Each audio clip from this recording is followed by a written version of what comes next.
A very good evening and welcome to a brand new edition of Face to Face, coming to you direct from our Newsfirst studios here in Colombo, bringing you Face to Face this evening. I am Chammani Ratnayaka for the Newsfirst team, and my guest on the show today is no stranger on Face to Face. She has been on the show on multiple occasions to bring up societal matters that concern the masses, and she is here yet again to discuss many things today with me. And my guest tonight is Attorney-at-Law Swasthika Arulingam, President of the United Federation of Labour. A very good evening to you, Swasthika. Welcome back on the show. Thank you for having me, Chairman.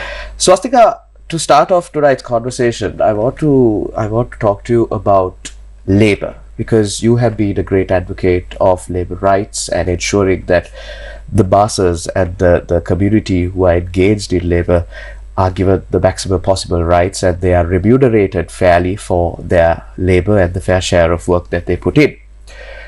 When the government came in, they promised that the minimum wage would be set at 27,000 rupees, but there has now been some fresh controversy brewing over that 27,000 rupee minimum wage.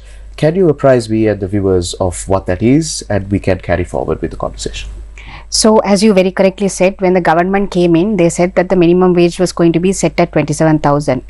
The current minimum wage is 17,500, despite the fact that some people, like, it's generally known that the minimum wage is 21,000. Right. The reason why people think the minimum wage is 21,000 is that 17,500 is the minimum wage, and then we also paid a budgetary relief allowance of 3,500. And that's how the minimum wage is set at 21,000. So, on the employer side, there has been a lobby. The budgetary relief allowance was initially introduced in 1978, considering the cost of living and the crisis and so on. So, since the time the budgetary relief allowance was introduced, the employers have been lobbying to quash the budgetary relief allowance, because the employers don't like the government to intervene in setting the wage market. So, despite this employers' lobby, consecutive governments have consistently held on to this budgetary relief allowance, and in certain occasions in 2005 and 2016, they have increased the budgetary relief allowance to reflect the cost of living. Right. So, when the government came and this government came and said that they're going to increase the minimum wage to 27,000, unions and even some of the workers were even aware of this budgetary relief allowance. We were under the impression that it's going to be a 10,000 wage hike to the minimum wage, and we thought the government has actually lobbied the employers to give this wage hike given the cost of living. So it was I would say it was a huge disappointment, and I would say a betrayal of workers when the government suddenly now comes and says, after promising this increase of minimum wage, they now come and say, sorry, the minimum wage is also inclusive of the budgetary relief allowance, and from this year onwards we are going to completely scrap off the budgetary relief allowance, which has existed since 1978. So our main concern is that this is a time of deep crisis. I mean, we speak to workers on a day-to-day basis, and workers don't even eat sometimes 2 meals per day properly. So 27,000 is a low bar, considering the fact that the minimum wage should be at least 60,000. So it is a low bar. So we thought 27,000 plus 2,500 minimum wage would at least come to 30,000 approximately.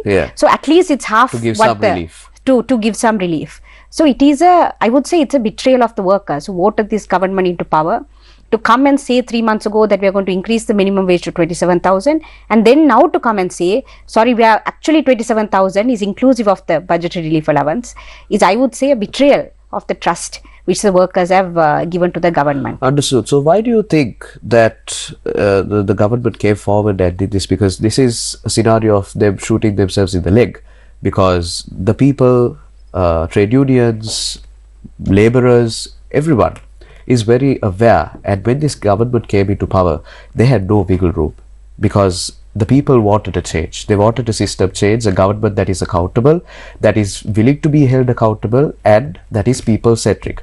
So why do you believe that the government made a promise that they cannot keep? I think the government is, despite the fact that people voted for a system change, I think the government has been captured by a very self-serving elite in this country. I see. Which wants to survive at the expense and the cost of the lives of people. And it's not even about wages, right? It's about the lives of people. People can die because they're not eating properly, because they don't have money to buy sustenance, right? So I think unfortunately as one trade union leader was telling me the other day, this government has been completely captured by an elite employee. It's not all employees, it's this elite employees lobby which want to impoverish the large masses of people in order to gain profits for a few people. I think that is what it is, and it's very 1%. Unfortunate. The top 1%, exactly what it is. Right. Yes. So if you were to advise the government on how they can break these shackles and truly pass on the benefit to the masses, the ones who need it the most, what sort of reforms, what sort of decisions can this government take in order to ensure that at least a certain portion of that minimum wage is granted to the people? Because we know that Sri Lankans a majority of the Sri Lankans, urban, rural, are suffering since the economic crisis. What sort of decisions should the government make now? Do you believe it's too late, one? Or if it's not too late, how can they reverse this decision and ensure that there is fairness and justice for all parties? I don't think it's too late, because it is the government which introduced the bill. The government can also bring about changes to the bill, so it's not too late. The government can still change its decision. Yes. Also, there is a promise by the government to increase the minimum wage to 27,000, not the budgetary relief allowance, right? So the government can still bring about certain amendments in the bill they introduced and keep to its promise by increasing the minimum wage to 27,000 without this budgetary relief allowance also being inclusive of that minimum wage act. So the government can do many things when it comes to minimum wage. The government can also do many things when it comes to reducing the indirect taxes on essential goods like food and medication and stationery for school children. The government can also not go ahead with the decision to increase electricity tariffs for everyone. I mean, the top percentage, yes, you can do whatever you want. Yes. But if you cross-cuttingly increase the electricity tariff, last time when there was an increase in electricity hike, or there was a hike, 500,000 people lost their electricity connections, right? They lost their connection. We don't know what happened to those people. And Sri Lanka is one of the few countries in South Asia which has the largest amount of electricity connections. One of the few countries, because of the investments which past governments have done. So we are hoping that this government will also learn from what we have done in the past, how we have spent on social welfare, and continue to do that, because that is how we are going to develop our people in this country, who is the only resource we have. Understood. So while we were talking about wages and the minimum wage matter, I recently came about a news report, I'm sure you have also been aware of it, where the Department of Census and Statistics have released the figures for April 2025 of the poverty line, and they say that 16,342 rupees is the minimum expenditure per person per month to fulfill basic needs, and in 2024 it was 16,476, which means in 2025 it has dropped by a certain 100 rupees. Is 16,342 rupees sufficient for a person to live at least a semblance of a good life in Sri Lanka with basic facilities? Because personally, this number does not seem sufficient at all to me. I was very shocked when I saw these numbers, because I felt something was wrong, because you can't, it's you see it on the ground. No, so I was wondering how the government came up with this, or the Census and Statistics Department came up with this poverty figure. And then when you look at the news release, you see they have calculated the 16,000 based on 2012 to 2013 income and expenditure numbers. Okay. So that is why this is 16,000. There has been a drastic shift in the economy since 2012. Drastic inflation. Yes. You remember one time the food inflation went to 90%. Exactly. So none of that is calculated or taken into account when this 16,000 is made as the poverty line, and which I think is very deceptive. So it's a misrepresented statistic. It's a misrepresentation. It's a deceptive statistics, and it's very unfortunate that despite the fact that we have income and expenditure surveys which is done even much later than that the Census and Statistics Department unfortunately decided to rely on the 2012 to 2013 income expenditure survey. It's very unfortunate and very deceptive. Yes. And in connection to that, I think last month or so, the World Bank released a poverty line number and said that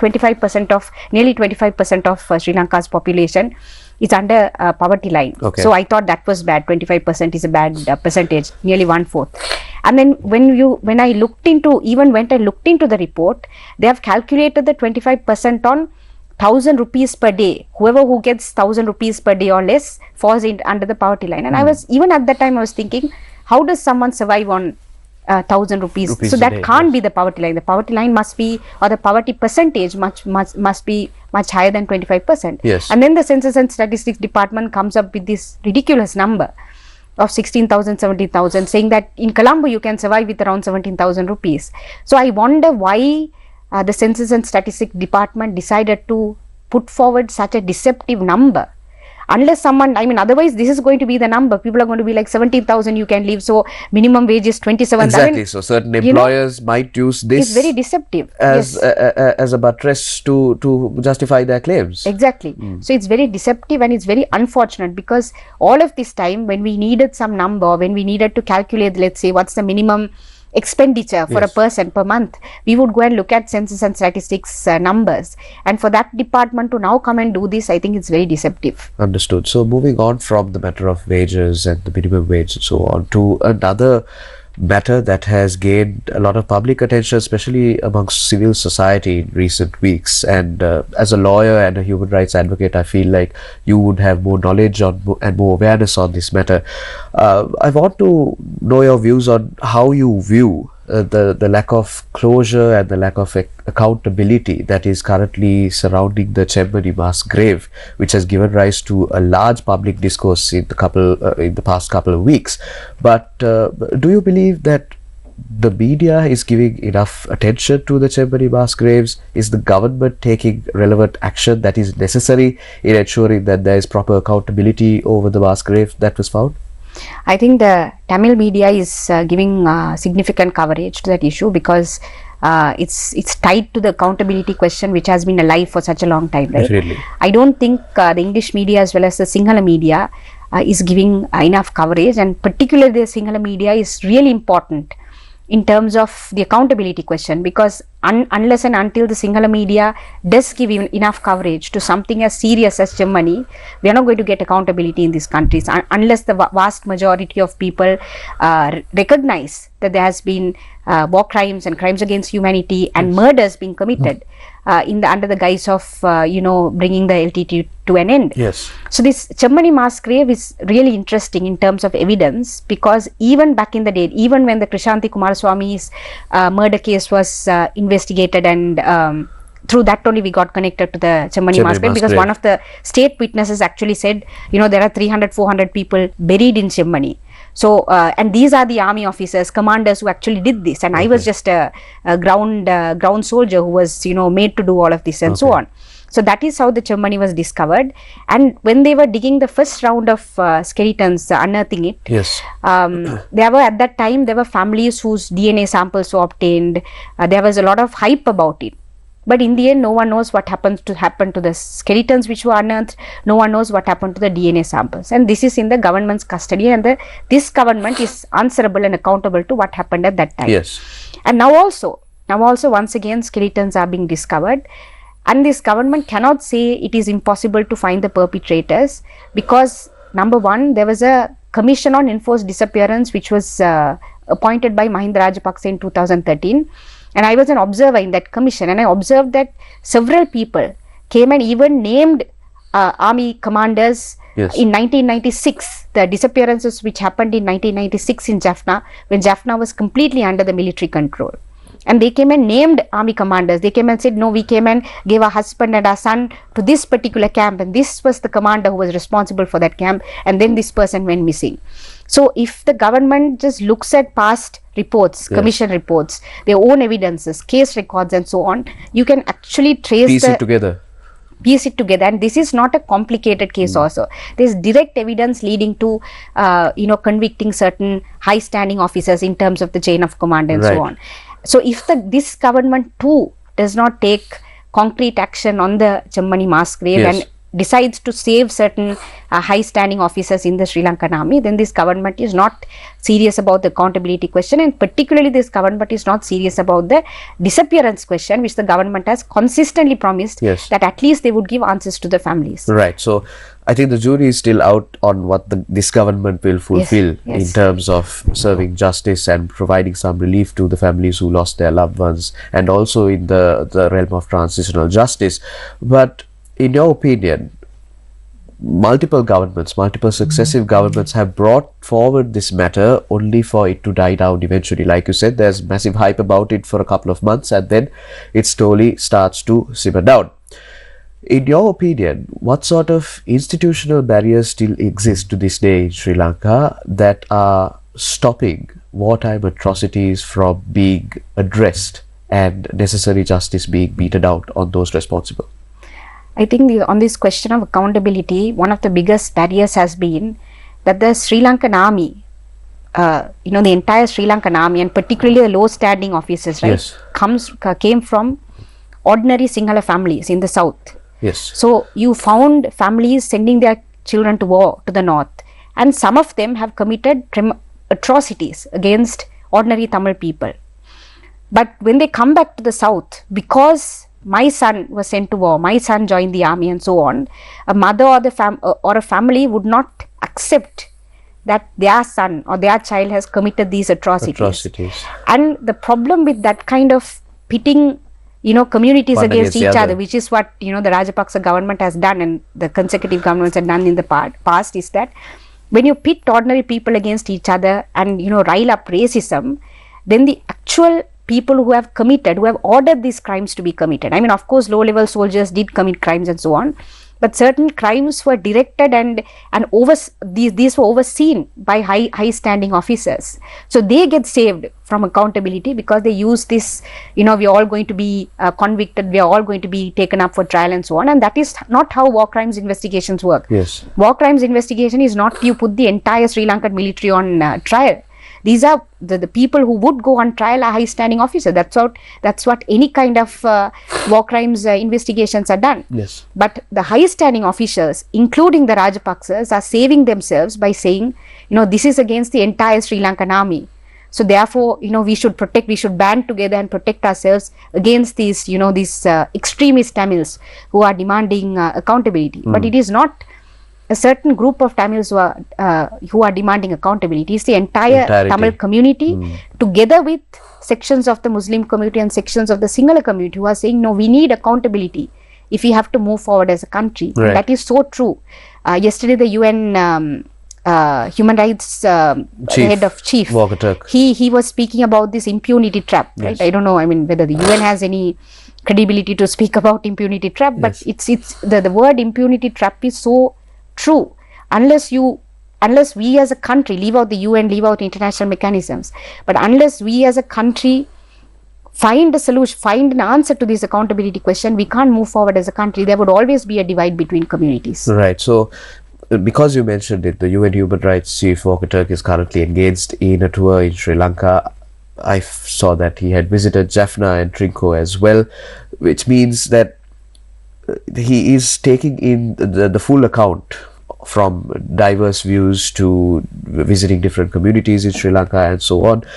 What do you believe would be the most successful outcome from his visit? Does Sri Lanka show that they have a commitment towards transitional justice by inviting him here and then taking him to all these areas, letting him discuss with different communities, letting him hear the grievances of those communities, and to see how Sri Lanka can truly address and be accountable for the atrocities that happened in the past? What would be the most positive outcome from his visit? I am not a great believer in the UN system. I should say that, simply because UN is very much it is as good as interstate politics, right? It doesn't go beyond that, it doesn't go less than that. If states respect human rights, then the UN also can implement human rights and talk about accountability and so on. But when the United States is flouting human rights, Israel is flouting human rights, and UN Security Council is vetoing, the US is vetoing any kind of relief going into tragedies that are taking place. So then the best outcome is he would come and make some statement, and but I don't know whether that is the, particularly given this context, that is the way to go. I've always believed that accountability in Sri Lanka, despite the odds, accountability in Sri Lanka if at all we ever get accountability and justice for the Tamil people who died in the war, it should come from the Sinhalese people. That the Sinhalese people would turn around and say, this happened during the war, this is wrong, people were killed, there were soldiers and particularly commanding officers, including Mr. Gotabaya Rajapaksa, Shavindra Silva and all these people, they committed war crimes and they should be held accountable to the war. So unless the majority, 70% of this country's population takes that stand, whatever the UN may do, I don't think we are going to get real accountability. I mean, even let's say one day the high standing officers are pulled up in an international court of justice, which is I don't think is going to happen. But even if it does, how do we heal on the ground? If the Sinhalese people, the Sinhala Buddhist population in this country doesn't accept that, how do we heal on the ground? So I have always been a believer that lobbying Sinhalese people, which may seem like an impossible task, but if we want accountability for war crimes, if we want accountability for instance, what happened to the Muslim community during the Easter Sunday attacks and thereafter, it has to come from the Sinhala majority. That intention must spring up from the Sinhala community. And it should come from people and not from these overarching bodies. International institutions, understood. So I'm in conversation with Attorney at Law Swasthika Arulingam, President of the United Federation of Labour. We are going to cross over to a short commercial break. Stay tuned to Face to Face. We will be right back.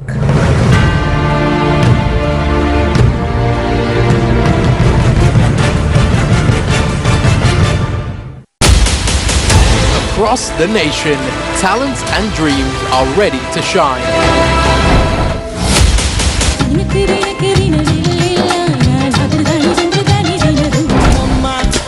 Introducing new faces and extraordinary performances from every corner. We proudly present some of the finest rising stars. Duffy Crown Season 2!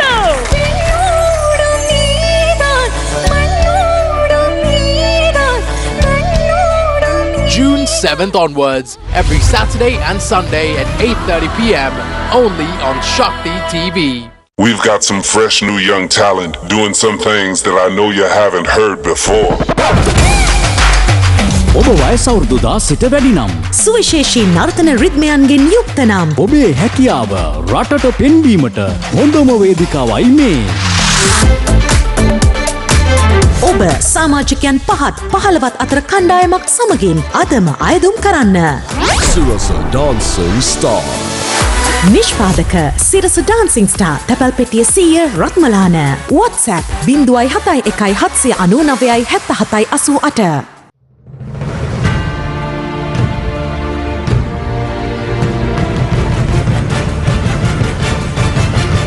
Welcome back to Face to Face. My guest tonight is Attorney at Law Swasthika Arulingam, President of the United Federation of Labour. Swasthika, before we crossed over to the break, we were talking about wartime atrocities, war crimes, and how Sri Lanka can truly address and put to bed all of these matters, and how Sri Lanka can deliver justice to the Tamil community. Moving on from the war to legislation that has been put forward to combat terrorism. When you say terrorism, the first piece of legislation that comes to mind, notoriously, is the PTA. And this government came on the platform of repealing the PTA, and we found out earlier this year that a committee has been appointed to repeal the PTA and to replace it with a new piece of legislation. Do you happen to know what sort of progress that committee is making, and when we will be able to hear what the new legislation is, what are the new provisions in the legislation, and whether it is in line with accepted international conventions and laws? In one of the news articles, I heard that there was a draft, and which is unfortunate because when people speak about the PT and the Prevention of Terrorism Act, the immediate mainstream idea is that if we get rid of the Prevention of Terrorism Act, tomorrow there will be a huge terrorist attack, and we would not have a single law to counter that, which is the biggest lie which consecutive governments want us to believe. Because for instance, in Sri Lanka, even if we take off the Prevention of Terrorism Act, we have at least 14 other legislation simply dealing with the offences of terrorism and offences against the state. So even if, let's say, PTA does not exist tomorrow, we can still counter terrorism, on top of the fact that there is also the Public Security Ordinance where the President can call in the military and so on and so forth. So it's unfortunate that consecutive governments keep spreading this myth that if we get rid of the Prevention of Terrorism Act, tomorrow if there's a terrorist attack, the governments can't protect people and so on. Yes. So what people in 2000, this lobbying effort started very much under the Yahapalne government, because at that time also they brought in a new legislation, and at that time only a few of us took the position that we don't need another sweeping anti-terror legislation. Only a few of us took the position. Interestingly, the current Prime Minister, Mr. Bimal Ratnayaka, as well as Ms. Lakmal Hemachandra, all of them Prime Minister Harini Amarasuriya. Prime Minister Harini Amarasuriya, all of them took the position at that time that we do not need another sweeping anti-terror law. Right. So it's of course ironic that they come to power and now they are all part of agreeing to this committee, which is going to come up with a new legislation, which we know, I mean, however much they put these human rights jargons to decorate it, ultimately a terror law follows certain principles of curtailing freedoms, of removing the judicial oversight. Arbitrary detention. Detention. So that's the whole point of a anti-terror law, to remove these protections and so on. So it's quite ironic that this government, when it was in the opposition, senior members took the position that we don't need a sweeping anti-terror law. Now they come to power and do the exact same thing. But the difference now is that in 2017, the voices which were calling for a complete repeal of the PTA and not replace it with the anti-terror law were few. But over the period, because of Easter Sunday, because of the way the Muslim community was treated and so on and so forth, over time, I think the narrative has shifted, and now even the Human Rights Commission very recently had put out a very strong opinion stating that any anti-terror law should follow safeguards and procedures which are given to ordinary under the normal law and so on. Right. So even the Human Rights Commission is now taking a very strong position on this on this sweeping anti-terror law kind of opinion which existed. Yeah. So times have changed, the ground is changing. People are recognizing that if you have a sweeping anti-terror law, that will not be used to counter mass violence against people or to protect people. Yes. It will actually be used used for the intended purpose. It will be only used for the intended purpose to protect government from dissidents, from criticism, from journalists, from people who speak the truth, which is what the PTA has been used for. Yes. So I think the ground is shifting, which is very interesting. Even if a legislation is passed, at least now people are coming to a recognition that we do not need a sweeping anti-terror law, and I think that is a positive move. Right. So if the government is to repeal the current PTA and introduce a new law that is aimed at preventing terrorism but also has necessary safeguards to avoid any sort of infringements of human rights, what would the key features be of that particular piece of legislation? Any sweeping legislature which claims to prevent terrorism would have three elements, which would anyway have three elements. Right.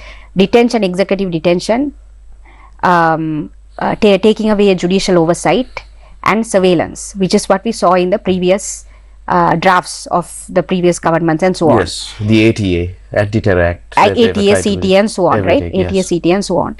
And of course, the military being given the power, the Navy and so on, being given the power to arrest. Okay.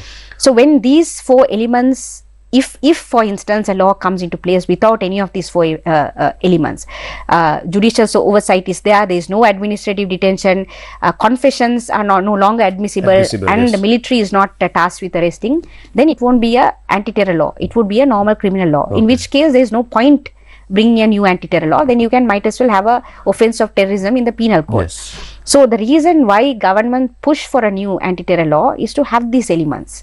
So if let's say this government comes and says no, we are there to we will protect human rights and so on, if you read through the act, if you read through the lines, you will see all of these elements very much intact in this new anti-terror draft. I would be very surprised if a draft is presented without these four elements, because that is the whole point of having this sweeping anti-terror, for the executive to have control over who to arrest and for how long. Just to give a recent example, there is a person who was arrested after this Mr. Andhra Kumar Disanayaka came to power. He was arrested under the pretext of that fact that he had been one of the key suspects in the Easter Sunday or whatever. Okay. And to date, not even lawyers allowed to see him. He has been in detention for 2 months. Not even lawyers are allowed to see him. So this is the kind of draconianness which is under the PTA, but it is not PTA. The PTA is not bad because it's a PTA. PTA is bad because there are these elements which exist in any counter-terror law. Right. So now this government is trying to get away with this whole hype about, yes, we will repeal the PTA, but we have to come up with a new counter-terror law, keeping in line with international standards. Right. But there is nothing called, I mean, there are UN international standards and so on, but when we look at other countries, they also have passed anti-terror laws to curtail rights of citizens. So the example I always say is, if tomorrow, if a country passes, let's say, a slavery law, making slavery legal, would we say, no, now this is the international standard, so in Sri Lanka also let's pass, enact one. you know, so that's as ridiculous as that. So to say other countries have anti-terror law, so therefore we also need to have anti-terror law is as ridiculous as saying other countries have slavery law, so let's also have slavery law. That is the only example I could think of, because when the PTA was passed, they actually compared the PTA, the International Commission of Juries compared the PTA to the apartheid laws of South Africa, right? It was as bad as that. So what I want to tell the people, because the government will act as a government, right? So in terms of the PTA as well as anti-terror law, what I want to tell the people is, if you know of anyone who has been detained under anti-terror law, whether in Sri Lanka outside, speak to them, and they would tell you the terrors and the torture, if not physical, the psychological torture they faced of not even knowing when they are going to come out of detention. And that is precisely the kind of law we should not have in any civilized country. And that is what an anti-terror law is. So any person who loves democracy must oppose a sweeping anti-terror law. Right. So the other side of the coin is but someone who would argue for the case of having strong laws is that if the legislation isn't strong enough, there might be space for certain wrongdoers to get away. There might be loopholes and so on. So how do we ensure that the law is, one, fair, it is in line with human rights standards, accepted human rights standards, but also the provisions of the law are strong enough where they can prosecute and convict certain wrongdoers if they are caught doing those particular acts of terrorism or violence and so on. Bringing that perfect balance to a certain law, how hard is it, and how do we strike that balance? The issue is, in Sri Lanka we already have specific laws dealing with terrorist offence. When it comes to explosive, firearms, terrorist financing, terrorist organizing, we already have laws in place. I mean, entire UN conventions have been downloaded into a legal system to deal with the offence of terrorism. So this kind of this idea that we need another law to deal with the offence of terrorism, when we have offences against the state in the penal code, when we have 14, I think it's around 14 laws on dealing with terrorist financing, on dealing with explosive, on dealing with fire. So we have this entire tapestry of an anti-terror regime already in existence, minus the PTA. I'm not even taking the PTA into account, right? So when we have that, the government has a responsibility to come and tell the people, all of these laws exist. Now they don't even talk about those laws, as if those laws don't even exist, right? Right? So they have a responsibility to come and tell the people, explain to the people, all of these laws exist, but this loophole is not covered under any of these laws. Right now, if you present an offence to me, I can't actually tell how the government can deal with that offence under the existing law without resorting to PTA. But of course, I'm not an expert on this, right? There are experts on this. So if the government thinks that there's loophole in the law, the existing law, then they should present the people, okay, this is, if this incident happens, tomorrow if something like this happens, there's nothing in the law to deal with it. Which is why we need this particular law. This is why we need this specific law to deal with this specific. But what the government wants to do is, when they get rid of the PTA, the president loses his power to kind of arrest anyone he wants at his own will. That is, the executive presidency is losing this power, his power. So on the one hand, we have the executive presidency, which is anyway a problematic constitutional structure. And then you have the PTA, and the president can arrest anyone he wants at his will. He doesn't have to give answers to anyone, right? So I think that is the issue here, that the executive presidency does not want to give up that power to take the right of freedom freedom of people. The executive presidency today has the power to curtail the freedom of any individuals without following due process. It's not the executive presidency, it's actually the defense minister, but the defense always comes under the executive president, right? So the president does not, or the defense minister does not want, the executive does not want to give up that power, that power over ordinary people. Sweeping powers they have. Sweeping power over ordinary people to curtail their freedom.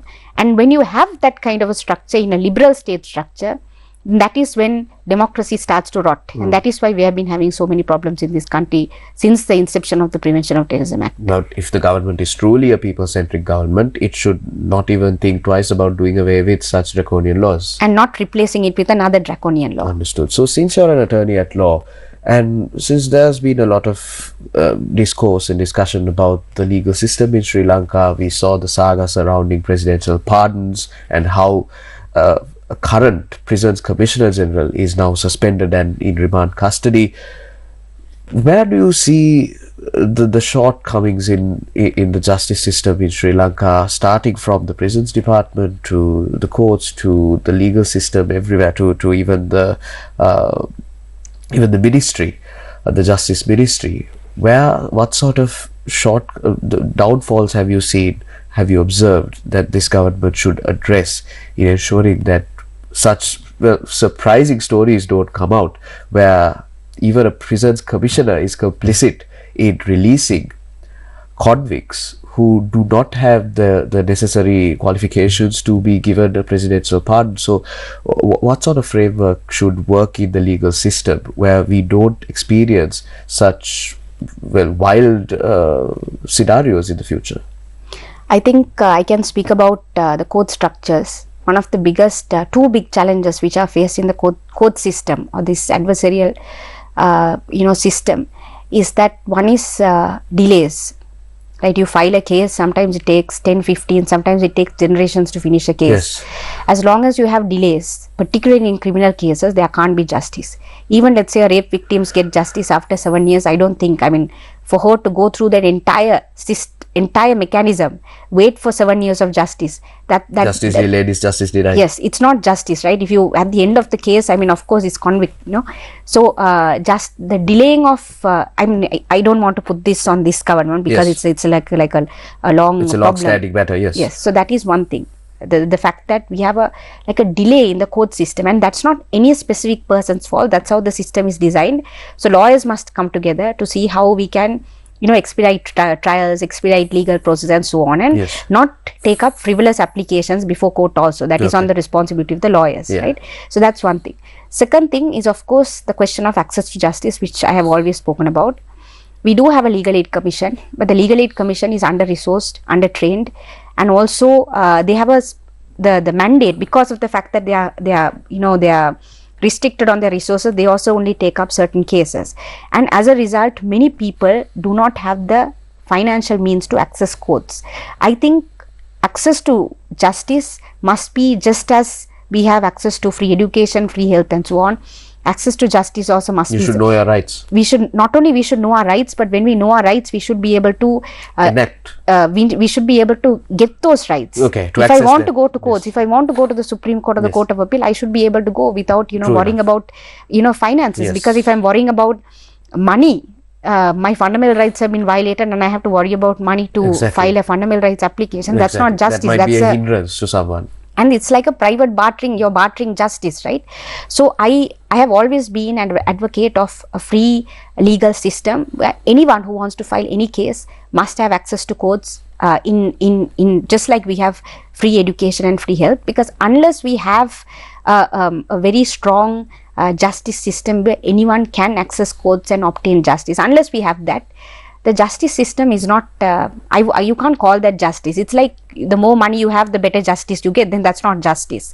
So I don't know, we are also cash trapped, and we are in a state of crisis and so on. But at least in the future, when Sri Lanka is able to, Sri Lanka must aspire to this justice mechanism where anyone who wants a lawyer should be able to get a good trained quality lawyer to be able to fight his or her case in a court of law, which we don't have right now. Understood. Not as a mere procedure, but someone with impact that is effective enough to make a case for a particular Exactly. client. It's not a matter of charity. Like when you say legal aid commission, the word legal aid itself, has aid. It has it's that like optic, yes. It's it. But it's not a matter of charity. It's a matter of right that a person has access to a trained, good lawyer to be able to fight their case. Understood. So Swasthika Arulingam, attorney at law, President of the United Federation of Labour, was my guest on Face to Face this evening. Swasthika, thank you very much for joining us. As always, accepting our invitation and joining us. Thank you. Sharing your thoughts very vociferously with me and our viewers. We hope to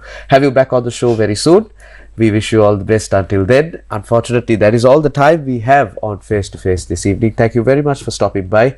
Do stay tuned. We will be back with a new episode of Face to Face. Take care and good night.